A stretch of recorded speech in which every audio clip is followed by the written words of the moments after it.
Oh, okay. So I have to Sorry. go through that again. Huh? Yeah. Sorry about that.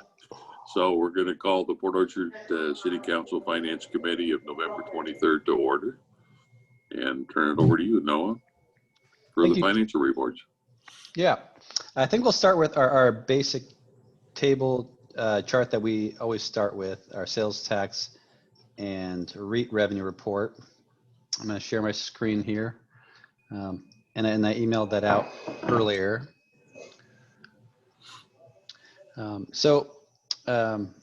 More good news continuing on the sales tax front.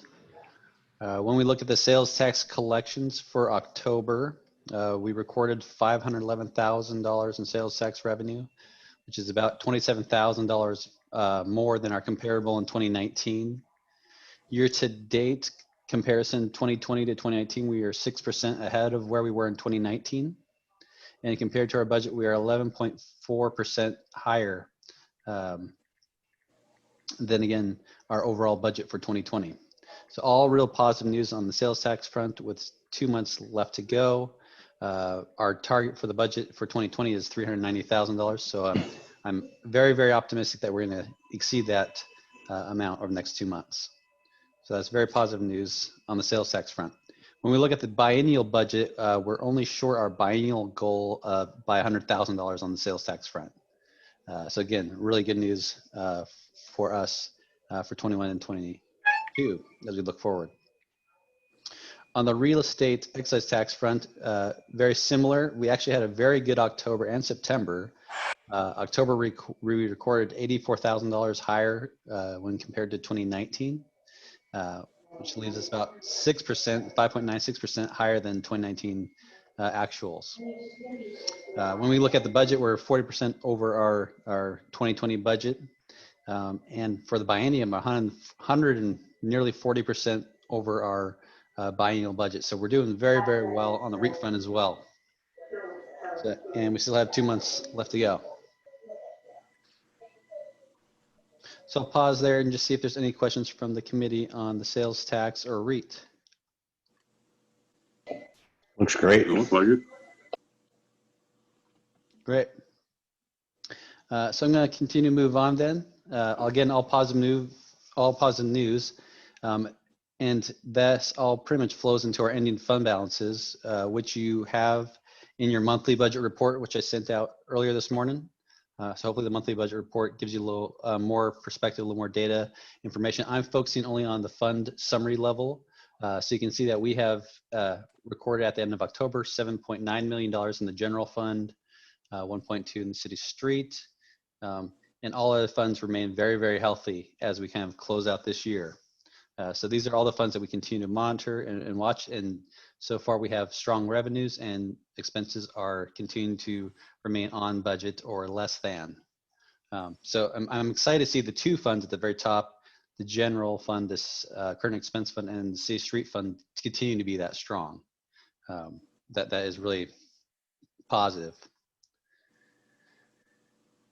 Which leads me to our next topic on the agenda, looking at 2020 budget. And if you recall, when the pandemic hit in early March and April, we had made plans, we had frozen expenses, and a number of those expenses were transfers. Also, when we had our mid-biennial conversation and we increased our contributions to our stabilization funds, I committed to the committee and the council that I wouldn't make those transfers until the end of the year, till we felt comfortable where we're at from a revenue and expense position. So I wanted to review those transfers with you now, because after looking at kind of where we're at through October, looking at our fund balances and look where I'm projecting us to be by the end of the year, I'm ready to move forward with those transfers. So I just wanted to briefly review those with you and then talk about some budget adjustments or amendments that might be coming up either at the December 8th or the December 15th meeting. So I'm gonna flip gears to my transfer sheet, if I can navigate there. So the only transfers I'm really focusing on for this conversation, hopefully you are seeing my transfer screen. Yeah, thank you. So these are transfers primarily to Stabilization Fund 003. we have budgeted $766,000 to come from the general fund to our stabilization fund. City street fund, this is not for stabilization, this is $420,000. This was just additional funds to for city street operations. So I'm proposing that we go forward with all these transfers that I've held back because I kind of saw them as, depending on how it was going to go with revenues and expenses, what position the city was in, we would amend the budget and pause on some of these. But looking at where we're at with the fund balances and the revenue expenses, we're in a very strong position, and we can actually go forward and pull the trigger on these transfers and align everything according with our budget. And I will make mention that the new budget, the 21-22, assumes that we made these transfers in this current biennial period. So as we kind of execute on these, it does align our current budget as well as our future budget proposed this week. No, how does that, you say it aligns with the proposed 21-22 budget? In particular, I'm interested in the street fund. Is that equivalent to what we have put aside in the next budget for street repairs? When we did the projection for the street fund at the time, I think it was a month ago or 2 months ago, we were projecting revenue and expenses, and we came to a number for beginning fund balance for the street fund. This transfer was factored into that beginning fund balance for the next biennial period. Okay, so yeah, it was accounted for then, because some of that we allocated to street repairs. And correct. Yes, it was assumed that we would make these transfers. yeah, okay. Yeah. Thank you. So I just want to show again, I think the committee would support kind of continuing this and align our budget. And we do have the cash position in the general fund as well, our other funds to do that. So there will not be a significant impact to those funds as we close out the year.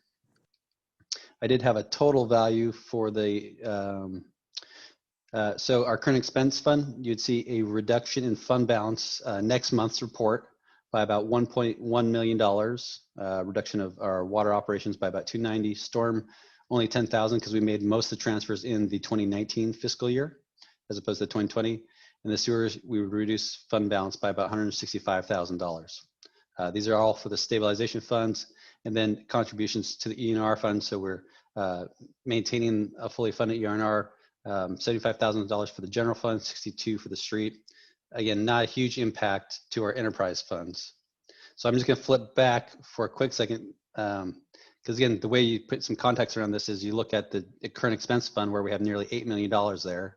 And so next month, after I make these transfers, assume revenues and expenses, equals zero, and the net level, we'll have about $7 million in general fund beginning fund balance, which I would say is a very, very strong, healthy fund balance at this point in time. So that's what makes me feel comfortable, ready to move forward with the transfers, both at the street fund and the general fund. And then the enterprise funds are also in a very healthy position with $3.2 million in our water operating fund, as well as our storm with $2 million and our sewer with $4.3 million. So you can see all our main operating funds have strong positions right now, revenues coming on target, expenses less than budgeted. So those are all positives. And at these levels, it feels very easy to make these transfers and complete out the year. So I see heads, no concerns there. The next topic on the agenda was to talk about budget adjustments and adjustments and amendments. So I'll be clear here. There's two different things. Adjustments are within my authority as the finance director. We set a biennial budget. Throughout the course of the biennium, sometimes we need to adjust a particular GL and move some expense authority from one GL to another. It is not increasing the overall expense authority of a fund. It's just moving it within the fund depending on how we recorded certain expenditures. So some of these adjustments I am proposing are just that, simply an adjustment from one GL to the other or hidden one fiscal year to the other, but it's not increasing the overall expenditure authority. The budget amendments I bring to council, those are typically requests where we actually increase in our expense authority and asking for more authority to either incur costs or adjust the revenues. So at this time, I'm just sharing this with the council. No real concerns. I'm just kind of sharing with what I'm eyeing with the last month to go in the fiscal year. These are the 4 funds I'm actually monitoring. I'm monitoring all funds, but these are the only ones that have kind of popped up in on my radar. Our Special Investigative Unit Fund 104. It doesn't have a big biennial budget, and that's the only reason I'm really aware of it, because there's only $1,766 of authority remaining. We don't use that fund a whole lot, so that's one I'm just going to keep an eye on, just because the fund itself isn't very robust. It doesn't have a whole lot of budget authority to be able to absorb if an expense comes in over than budgeted. At this time, we don't expect anything to, so I'm hopeful that there will not need to be a budget amendment for this fund. 302 is our capital construction fund. We got the McCormick splash pad design work going on there. We currently have 110,000 of remaining budget authority. I haven't seen too many invoices come in yet. So again, it's one of these things I'm monitoring, because I know our contract is for a larger amount of that. It just could be a timing issue, and when the work is actually performed, it might cross over into our next biennial period, which is just fine if that's the case. The 413 fund, our water capital fund, we have some major water capital projects going on with well 11 and well 13. This one, our biennial budget authority, we have $2.6 million of authority remaining. So that is one where, let me highlight these 2 columns here, G and H, if you can see that on my screen. This is an example of where I would execute on a budget adjustment. We have currently $2.4 million authorized for 2020. So far we've spent nearly $2,100,000. But if you look at what was authorized in 2019, it's 4.3, and we only spent roughly 2. So when you look at the biennial total of expenditure authority, that's why we have $2.6 million. Just the larger chunk is still residing in 2019, because I didn't push the balances to 2020 if we didn't need to. As I'm monitoring and watching, it's getting close to now, I might make a budget adjustment and do some projection with Public Works to find out from their project standpoint, what type of invoices do they think will hit over the next 90 days, or at least before the end of closeout, and how much more fiscal year authority do they need? From a biennial budgetary standpoint, I actually don't need to do anything, because it's a biennial budget. But it just kind of looks a little bit nicer in the reporting if I have adequate budget authority in each fiscal year to match the expenses. But the council's already approved enough budget authority to get us through the biennium. So I'm trying to make a differentiate between a budget adjustment and the budget amendment, where I'm not actually going to increase the authority. I'm just moving the authority around so it looks correct from a reporting standpoint. The sewer capital, this one you'll see in 2020 at least, it exceeds its 2020 budget authority by about 235,000. Again, a budget adjustment would be appropriate here. This is one of those projects where we thought the larger piece of these projects were going to hit in 2019. They didn't. So I would move some of that budget authority again to 2020. Overall, that fund has $4.7 million of budget authority available. It's just a shift from one fiscal year to the next to ensure that the funds look like they have enough budget authority. And then the last one is the ERR again. It's just, as we're coming to the close of the year, I'm just keeping an eye on it. Nothing real significant there. This should be all operational costs. I think it should be enough, but I just want to make council aware that, you know, we're tracking these things, we're watching it, and these are the kind of things that we're going to be talking about either at December 8th or 15th if it gets to a point where we feel like the expenses will exceed some authority, which is really mainly on the 104, 302, and potentially 500 fund. The other funds would be a budget adjustment. Any questions? Question more out of curiosity. Yeah. It's fairly easy to do a budget adjustment in the midst of a biennial budget, but when a project transitions between one biennial budget and the next, i.e. from the 20 to the 21, then you have to do that by shifting what we were talking about a little bit earlier, shifting funds, right? That's correct. Yeah, as the projects cross over, and generally that's when I'll bring my first budget amendment to council to say, hey, we estimated to close out the project. A lot more is coming in, and actually request a budget amendment to increase expenditure authority and really true those up. Yeah, the budget adjustments But- are very easy to do during the biennium, but once you cross, you're really looking at budget amendments at that point. Yeah. And John, Or if you know that in advance, you could just include that into the budget documents that are approved. Correct. Yep. Yeah. our engineering department too is infamous for, and Thomas Poors is an example. They think just because we have a contract and they didn't spend it, it automatically carries forward. And Right. that's there. And sometimes we fortunately we caught that early enough. And if we hadn't, we would have had to do a budget amendment right out of the gate because we didn't budget. It doesn't carry forward. Everything starts anew, even if we've got contracts, and we need to catch those contracts and budget for them going forward. Right. So I just Okay. wanted to bring this to the finance committee so you guys are aware. There will be some budget adjustments that will take place before the end of the year, and then potentially amendments depending. But we're going to monitor it, and if it comes forward, then we'll talk then. Sounds good. So that takes me through my first two bullet items. I've asked Debbie Lund to participate to take on number 3, which is the discussion on retirement benefits. Oh, as well as, we'll share in the council salary adjustments. So Debbie, I think I'll turn it over to you. Okay. This is just kind of a heads up item. It will need to come to council. I'm not sure if it will be at the next meeting or shortly thereafter, but I emailed you a document midweek last week. As you may or may not recall, Michelle Weisenant from the clerk's office has been helping me out in HR, and she has been tasked with going through boxes of old records and clearing out employee files of things that can be shredded and removed from some old files. And she's run across some very interesting documents, of which this is one of them.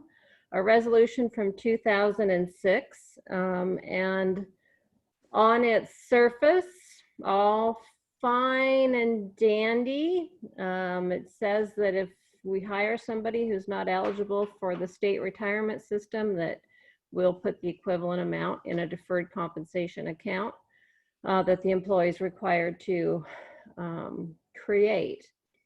The thing that caught my attention when I looked at this resolution was that there was no provision for people such as our seasonal employees who are not eligible for the state retirement system.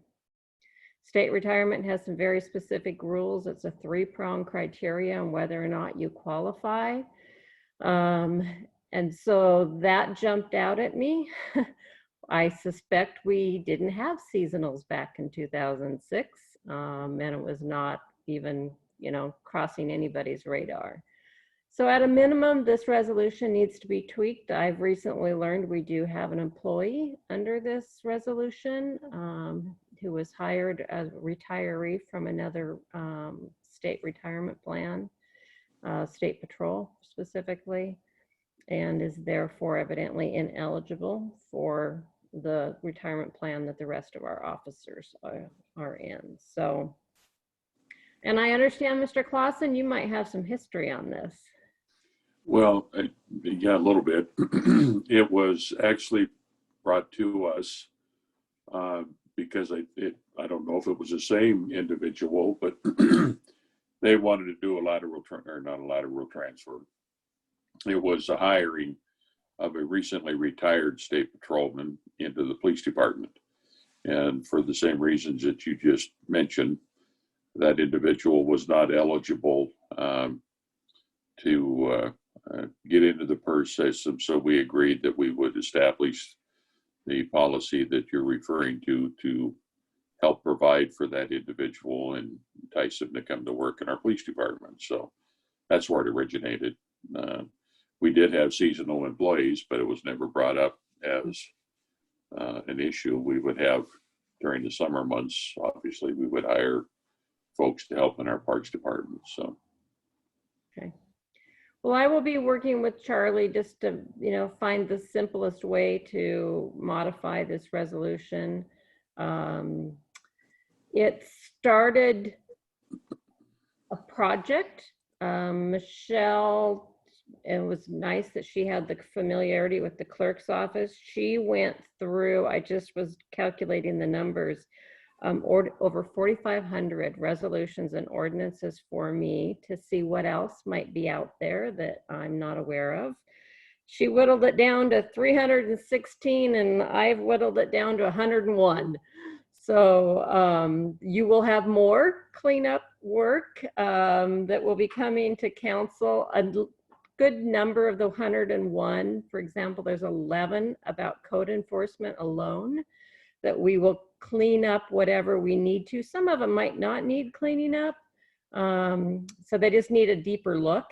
But there's multiple people over the years signed code enforcement duties and none were ever repealed. So I suspect we'll clean that up when we bring you your new code enforcement officer, probably your first meeting in January. But so, and there's a number of policy ones that I was really, my intention was to focus on policy, but I found some other interesting historical stuff that we'll tackle. I've tried to prioritize them and we'll just whittle away at that list over the coming year.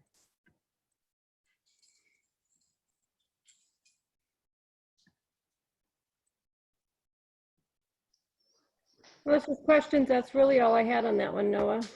Okay. Then we can All right. move on to the next topic, council salary adjustments. So this is a topic we brought back to the Finance Committee, I think every year for the last couple of years, that when RCW governs when a council adjustment to compensation goes into effect. And so this was brought forward that we just completed the salary survey results, and we wanted to explore whether the council wanted to look at doing a council salary adjustment in the near future, and knowingly that it's not going to go into effect until the next election cycle for those that are up for election. So it's not make an adjustment and all council members are now going to make a higher wage starting in January, but it will be effective in the next election cycle. So I just want to throw that up again to the Finance Committee. Do you guys want to pursue looking at that again since we've just completed some salary survey work?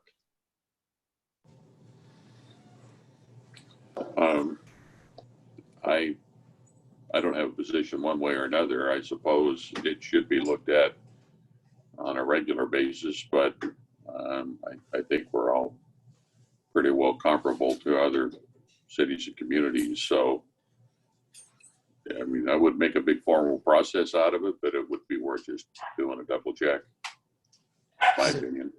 So Debbie, would it be a big deal for you to take the same comparables that we used for our employees and just create a chart and just to make sure that we are comparable? I don't think you'd officially have to do anything, and where you want to make sure is ahead of the next filing period, which is April. So as we get this to you in January or February, should be enough time to look at the information. Bring it back here to the Finance Committee first, or what are your thoughts?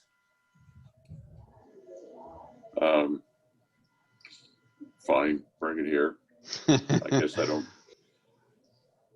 whichever way. I think if you did something and get it to us by January, February, that would probably be the best.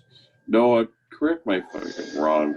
There is another method for which you could make council salary adjustments, but it requires bringing in a citizens committee to review. Do you know? Are you familiar with that process? We talked about it with Synergy, matter of fact, and it's a salary commission, and we don't have one.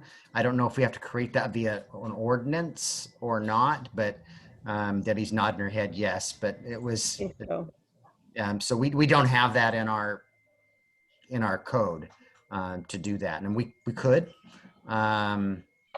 but that isn't the process. Some cities use that process, and others do exactly what we're doing. And then when the council, the advantage to that process is, I believe, if maybe not with the council, that if the salary commission does it, then, and that's their recommendation. It happens differently than the next election cycle, possibly.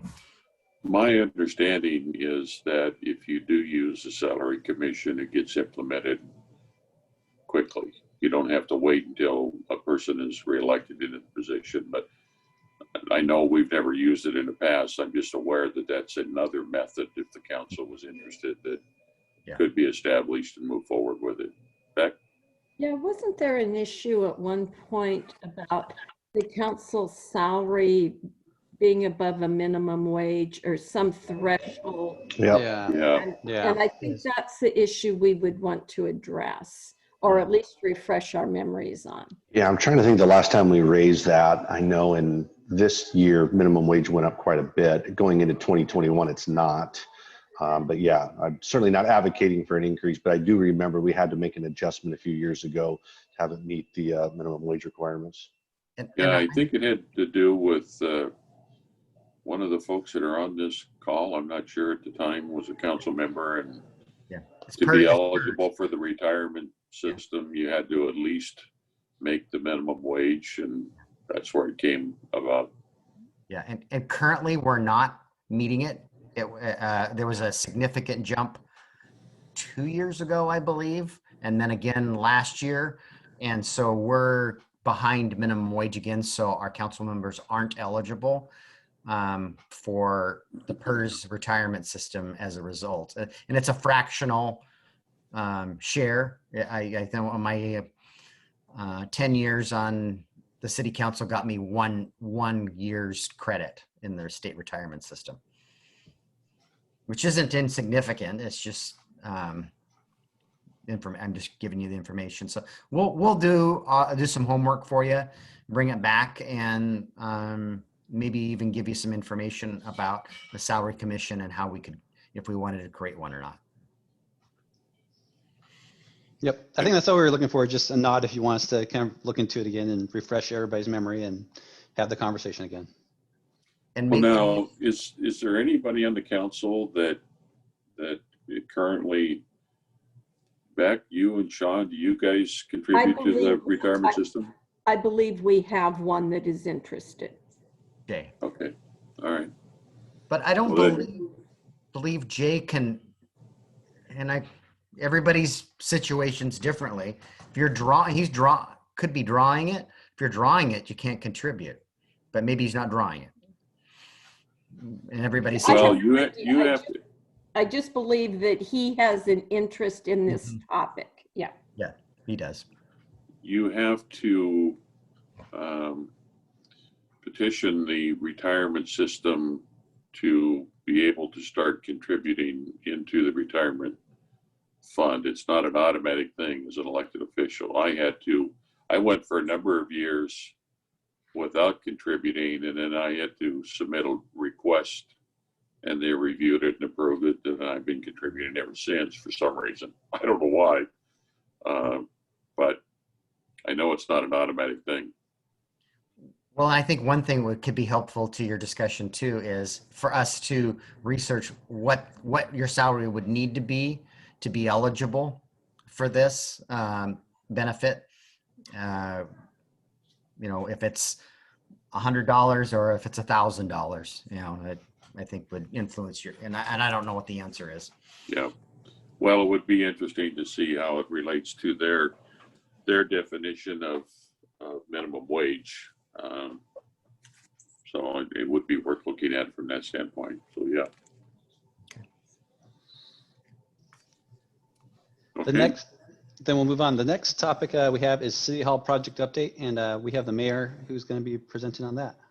Yeah, and I sent you guys some images earlier today, and I just want but I kind of felt, and the direction I gave to that consultant and to Mark was that when we're looking at the exterior repairs to the building, I feel that the community has strong opinions about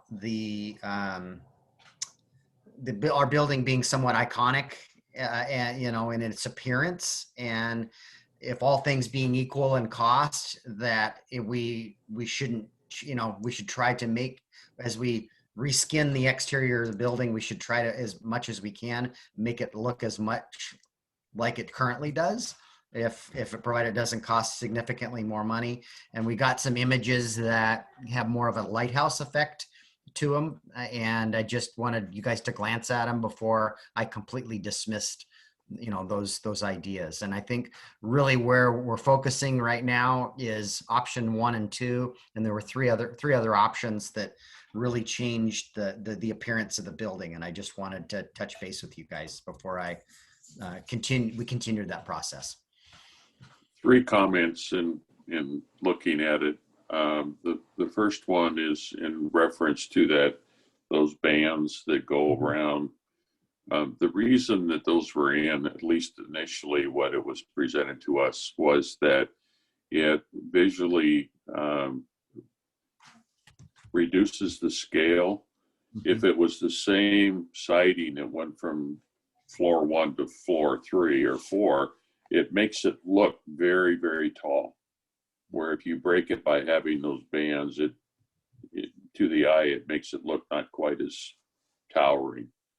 Yeah. That'd be my first telling. Yeah, the challenge with that band between the 2nd and the 3rd floor is maintenance and getting, and that's it. And that's why we're getting water and intrusion there. So, well, we could put aluminum siding on the building and reduce the maintenance too. But the thing was designed with that concept in mind. mm-hmm.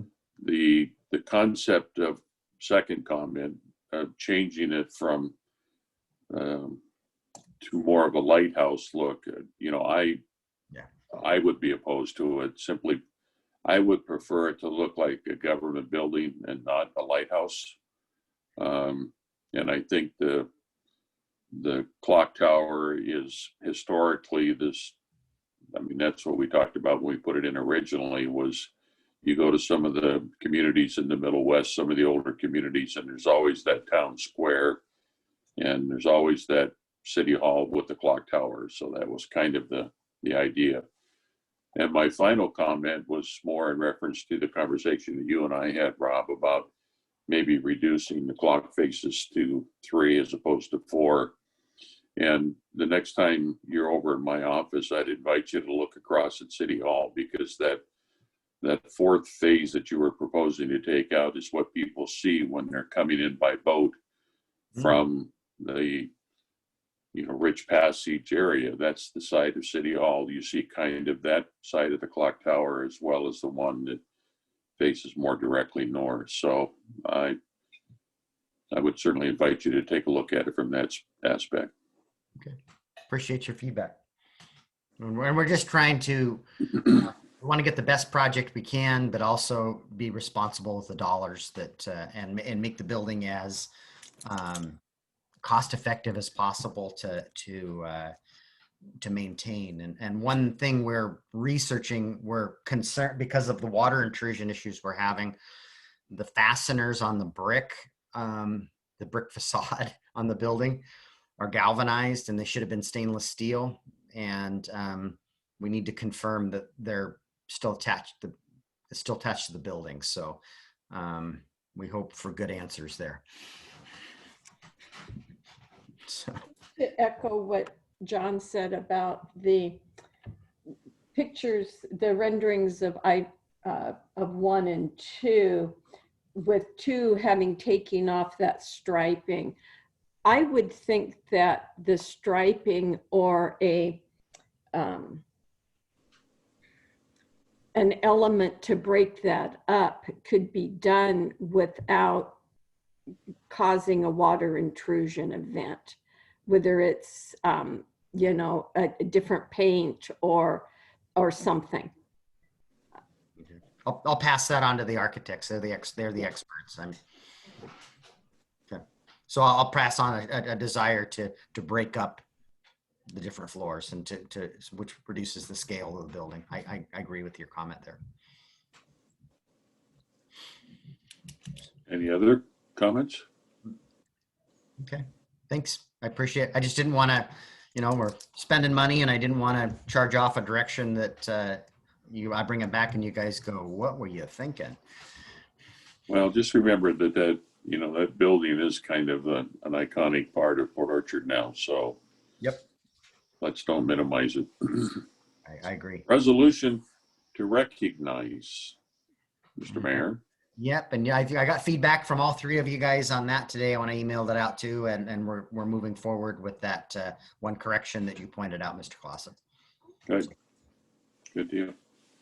So And Mayor, before we move on, for the public's benefit, could you describe a little bit what the resolution? Yeah, to be so I'm recognized is? I'm sorry. I had received a request from Chief Brown.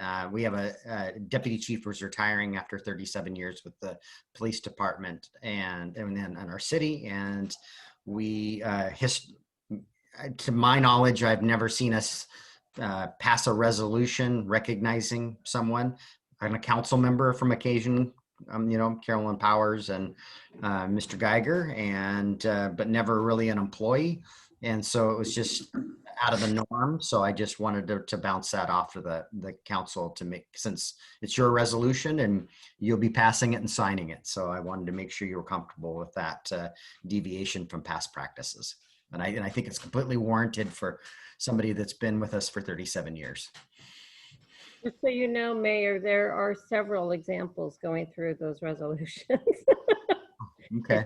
Monica Harstad, a deputy Oh. treasurer. Okay. Yep. She was one that I saw specifically.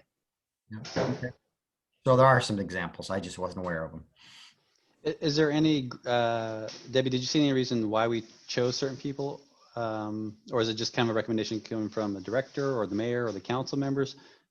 What is there any- I was not looking for a pattern. On that. Okay. I didn't notice. Yeah, because I know we have several employees that are going to be retiring over the next couple of years that have many years with the city, 30 plus years. So I didn't know if there was a reason that we would recognize an employee through resolution like that. Yeah, it's a good point. I don't know if it's job status or, rank, for lack of a better word, or just years. I do not know. And nor did I see a resolution establishing that policy. Well, that's something that we probably should spend a little time on. It's just, you can make it somewhat standard. It's like getting your gold watch when you hit 25 years or whatever. And then I would include an exemption to that strict policy. If someone less than 25 years, then, it'd have to be concurrence by 3 department directors. I'm just grabbing something that if you do have an exemplary employee that hasn't been there for 25 years, it's nice to recognize them. Yeah. I think that this example, the director brought it to my attention, and I agreed with it, and that's why we're talking about it. So maybe that's been the practice, and I don't know. It's the first time for me as a mayor. Well, I just think Noah raises a good point about setting up some kind of guidelines for future ones. So I agree with that. And you deserve an attaboy if you can do it for 35 years, right? Yeah. Survived a couple of mayors. I happened to be on the Police Civil Service Commission when we hired him. Oh. Yeah. I happened to be on the city council when we hired him.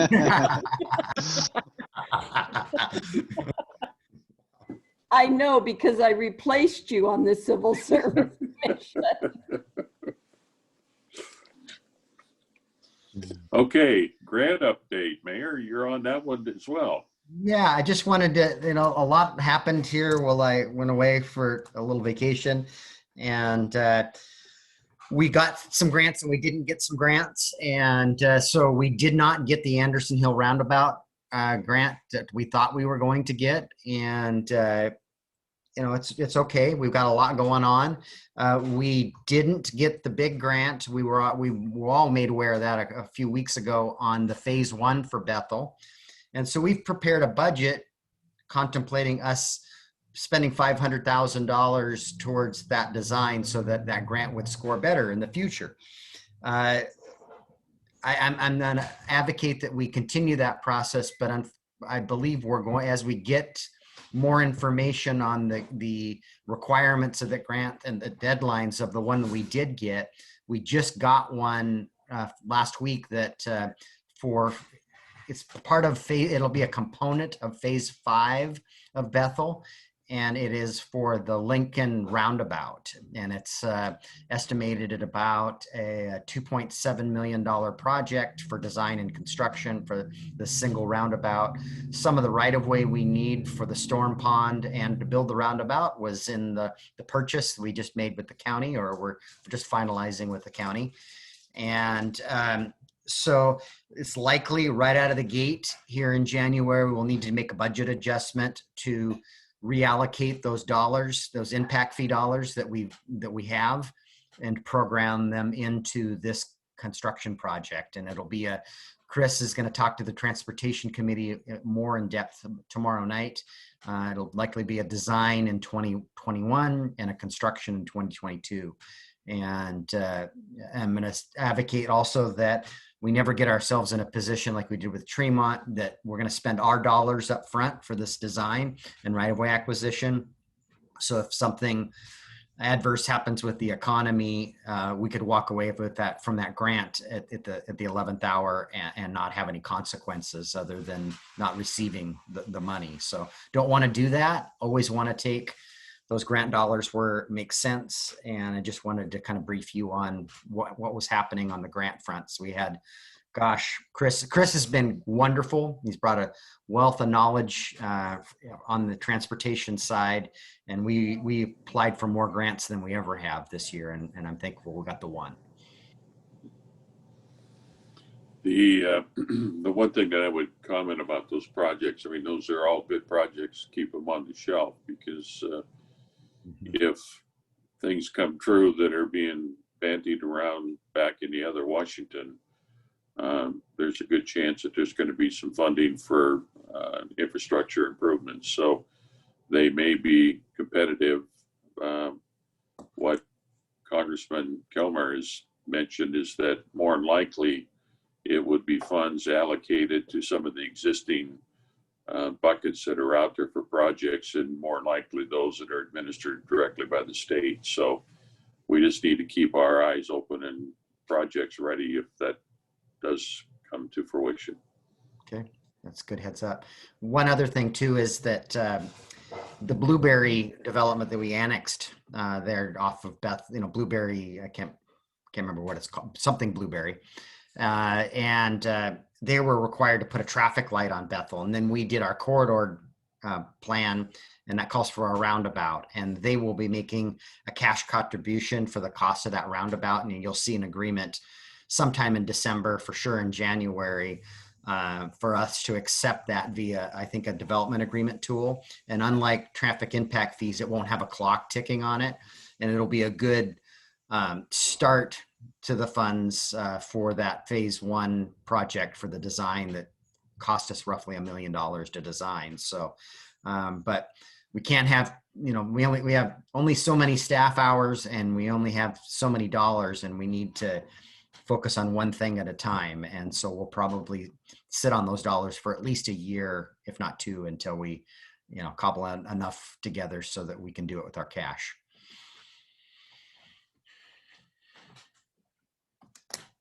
Okay. Anything else, Mr. Mayor? Noah?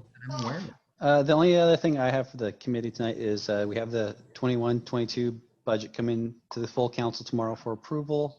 At this point, I haven't heard any additional questions from council, so I'm taking that to mean that everyone's comfortable with what we've developed and what we've put out there, and what we've disseminated to the council for information, because I haven't heard any questions. So unless I hear differently tonight from you guys, I'm just going to proceed forward with the presentation kind of I outlined in the email, focusing primarily on talking about the high-level highlights of the budget, and then talking about the adjustments that were made from the mayor's preliminary budget to what we're going to be proposing as the final budget for adoption. Okay. It's a fairly long presentation, so I think my goal will be to focus on the first 10 slides, I believe it is, and not go through the full 30, but the full 30 is there for anybody that wants to review that and have the information available. And no, Yep. I would compliment you because I think all the presentations you've given us have been easily understood and well presented. So any of the public that have been viewing this have been given plenty of opportunity to make comment. So I support bringing it forward tomorrow evening. I agree. Good job. Great, thank you.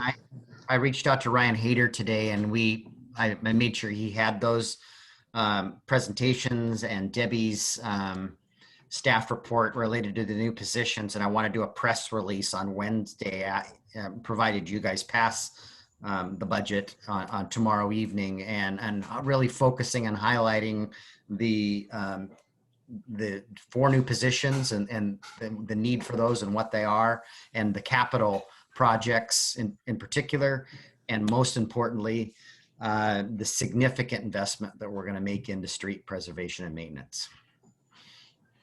You're going to tell the community that financially we're doing great compared to everyone else, including possibly even themselves with unemployment. Yeah.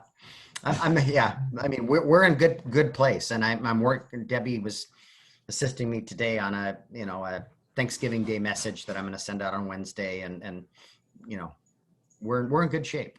We're in really good shape, and I mean, you guys saw the numbers earlier. We're very pleased, and COVID still keeps me a little awake at night and concerned, but we're performing very well. Some will appreciate it and some may not. So, all right. Anything else for the good of the order? Did we want to schedule a meeting for December, or do we want to wait to the new year? What's the committee's feeling on that? I won't have anything really to bring unless we do some budget amendments. Other than that, I don't have much to bring forward. I was just going to say, the only thing that I'm aware of is, gee, you could give us another sales tax report if we do it around Christmas. But if we did, then we would expect something positive from you on that regard. You'd send it via email. So what I'm hearing is, let's wait till the first of the year. Okay. Is that the consensus? All right, sounds good. Okay. Okay, anything else for the good of the order? Do we want to pick that date in January or do we want to hold off? We can do it now if you want. You guys have your calendars? Yep. Pulling mine up right now. So I found it convenient, except maybe it's not for Noah, when we were doing them in front of a council meeting, and we had been doing them, I think, on the first council meeting, but that may not give Noah time to get the monthly numbers together. I was going to say, usually the sales tax doesn't come in until the middle of the latter part of the month. Yeah, that's the only real challenge with having it that first meeting is just not having enough financial data. Okay. Beck, you're right, and there's the reason we changed is because of me this one time. This was my and it was budget, and I just wanted to make sure you guys were comfortable with the budget. So we normally meet on that second Tuesday of the month, but we are looking at the numbers.